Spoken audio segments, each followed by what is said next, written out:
Hey everyone, it's Pickles T2G. Welcome back. Thanks for checking out the other videos. In today's video, we're going to talk about the Gorenko Anti-Tank Rifle. It is super fun to use. I do love sniping. Historically in Call of Duty, I spend a lot of time using a sniper rifle. Used to do a lot of running around, no scopes or quick scoping. It's kind of my thing that I've always constantly enjoyed with Call of Duty. So today I'm going to talk to you about the Gorenko, how to build it, why I've built it the way that I've built it, and ultimately try and answer some of your questions as they come up.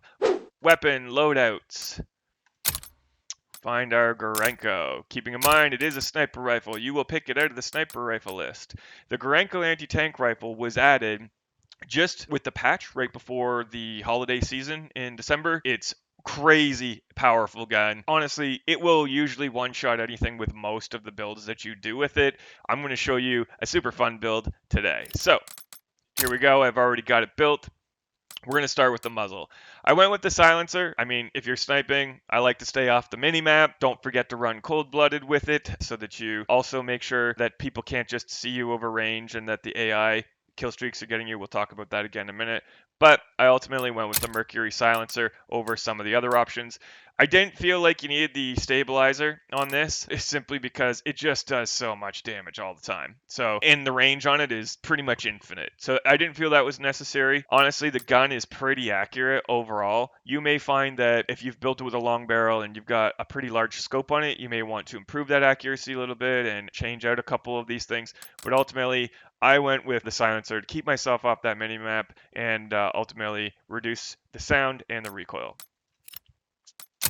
The rapid barrel. Now, this one's funny. I wanted to increase the aim down sight speed because I wanted to do kind of like quick scoping, right? And so you'll see that this is not your typical build for a sniper rifle. I've built it almost like a long range shotgun.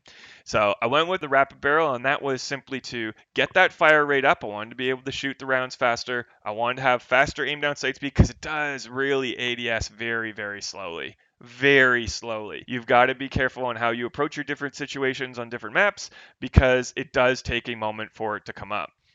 So went with the rapid barrel, increases movement speed as well. So highly mobile, great aim down sight speed or ADS speed, and a nice high rate of fire on it. I then went with essentially iron sights. I've loved iron sighting since way back in the original COD. I loved using the old car. Was such a great gun to use and so much fun to just run around an iron sight and one-shot people at range. And I wanted to try and recreate that experience. There's a couple different iron sights for this, and you may decide to go with a reflector or something else, but ultimately I went with the last option, the G1L. Doesn't really give me a whole lot other than faster aim down sight speed. And I think most of the iron sights do that for you anyways. I went with the Zach adjustable. Again, a couple reasons, just simply speed. You can see aim down sight speed, initial accuracy and recoil, and aiming movement speed. I wanted to be highly mobile. I wanted that long range shotgun feel.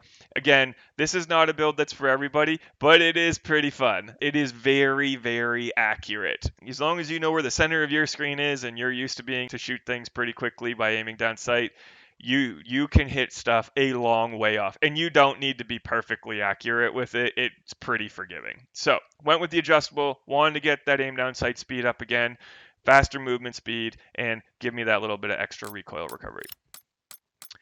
Focus, honestly, I didn't love really any of the options. I mean, I don't need scope glint concealment because I don't have a scope on it. Maybe have more accuracy after potentially driller, but honestly, it hasn't been an issue. Like, that carries so much damage. I honestly just went with flinch. Maybe I should use discard because you'll see in a moment that I don't use a very big magazine on it, and so I could just reload a little faster. But ultimately, I went with the flinch resistance just in case somebody shoots me again. I'm trying to be very mobile, so I do take damage on and off, and this just helps me keep things on target.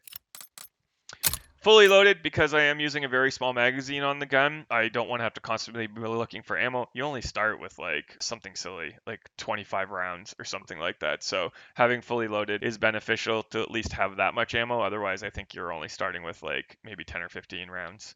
So otherwise, didn't see a whole lot of need to have hold my breath on this because I'm using it like a little mini shotgun, and most of the other options here really just didn't make sense for this gun.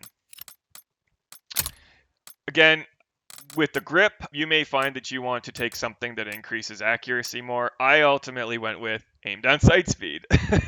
You're seeing a pattern. I wanted to have this thing get to the point of where it was very fast when I ADS'd it, also fast sprint to fire speed and hip fire recovery. But again, you may decide that you want to go with something like the rubber grip, or even go with the hatch grip just to give you that extra bit of accuracy if you're struggling with it. But honestly, I really went with the fabric just to keep it moving quickly. All right, so I went with the 13mm AM 3-round fast mags. Just simply, they reload quicker.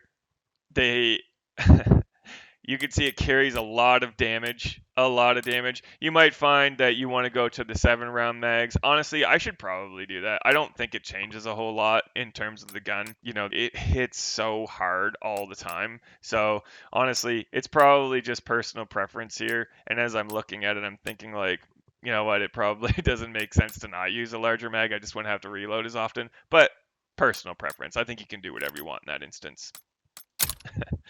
So I wasn't aware of this when this gun initially came out. And what is hilarious about this is somebody was using it one day and I had no idea what was happening. I was being stunned every time they shot me. And I was like, what in the heck is happening? Well, turns out, if you aren't aware, the Gorenko does come with concussive ammo. It works well. If you nick somebody or you just hit it close to them like you're almost like you're suppressing them, it flashes. It's a really irritating thing to do. It's very irritating to deal with. But it doesn't really reduce your damage any. You might decide you want to go to FMJ rounds because you find yourself shooting through a lot of stuff. The explosive ammo works.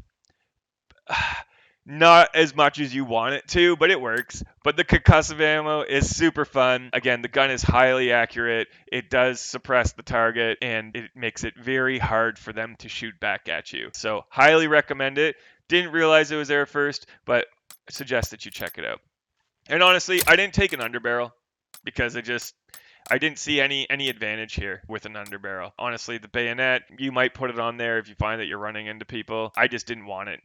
With purely personal preference. BIPOD, not necessary with the way that I've got the gun built, really for speed. And maybe the flashlight. Again, I'm not convinced, and I don't want people knowing where I am. Honestly, I think the flashlight will give you away a little bit, especially at range, so I opted to not go with it. The last thing is, don't forget to put cold-blooded on when you're using a sniper rifle. Cold-blooded makes a couple things. One, your nameplate marker doesn't come up as quickly, so it's very hard for people to see you at distances. It also keeps those kill streak awards off of you, right? So, like, the strafe run can't target you. You are not immediately on the map for the drone strike. And then the newest thing, keep in mind, cold-blooded also keeps dogs off of you. If no other reason than to use cold-blooded than that, that is the thing to do. Cold-blooded will also keep dogs from being on you, and that's new in the last patch on January 27th. You'll see it in the patch notes. Highly recommend cold-blooded. I use piercing vision because this is a one-shot kill. There are times, like on Demyansk, where people were in that church tower, I'll just wall bang the wall with one bullet. And because, as I mentioned, I put the concussion rounds on it, and you can get that orange outline of somebody, your next shot, and I've got that fire rate so high, that next shot, you can put right through the wall of that church and you'll kill everybody with one shot. It's great.